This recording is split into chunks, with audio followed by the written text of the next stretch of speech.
some communities known as independent communities, and that community is a loose term because it's just groups of folks who get together at people's homes, and they don't necessarily live in the same area. Those communities have informal church services at individuals' homes.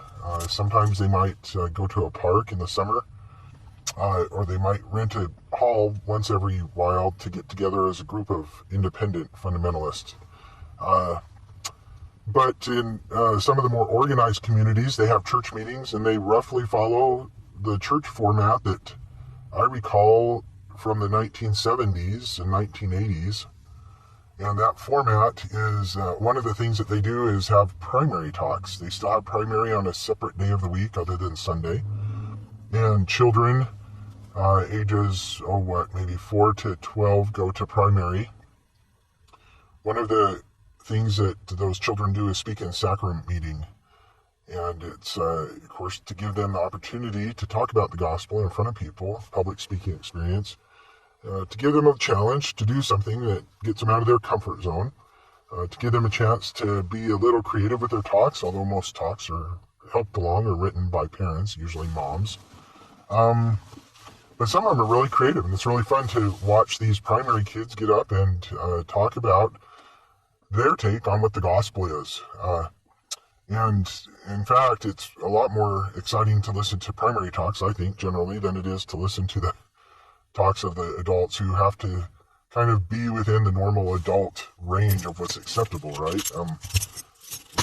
We have a societal expectation. Every society has expectations, and same with fundamentalists, and we can be a little bit jovial, but not too jovial. I wish that speakers would have to take public speaking courses, because sometimes all they're good for is to put us to sleep. But the primary talks are really good. So these kids give talks anywhere from 2 to 10 minutes, usually 2 to 5 minutes. Sometimes they go long and go 10 minutes or so, and it's kind of fun to see them do that, because then the folks up front kind of squirm. In sacrament meetings, they don't have any really rigid format. There's the sacrament that's served. There's usually some introductory remarks. The person conducting the sacrament meeting is called up right as the meeting is supposed to start, and so they are not given any forewarning. And that's how the speakers are. Most of the speakers, they're very rarely pre-assigned, but they're called on in the moment to come up and talk and offer words. Sometimes there is a theme set for the meeting, and sometimes there's not.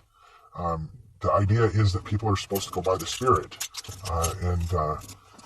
I agree with what Heber Kimball said: if you don't have the Spirit, shut up and sit down. He didn't quite say it that way, but I wish that some people would be more aware of that. Others who have quite the Spirit with them, it's really fun to listen to them talk. Men and women both get up and talk in sacrament meeting. So there you go. That's just a little bit about the sacrament as it's conducted, at least in one fundamentalist community and society. Thanks for listening. This is Maury Ancomer. Encourage you to like and subscribe, and put your questions down below. Thanks.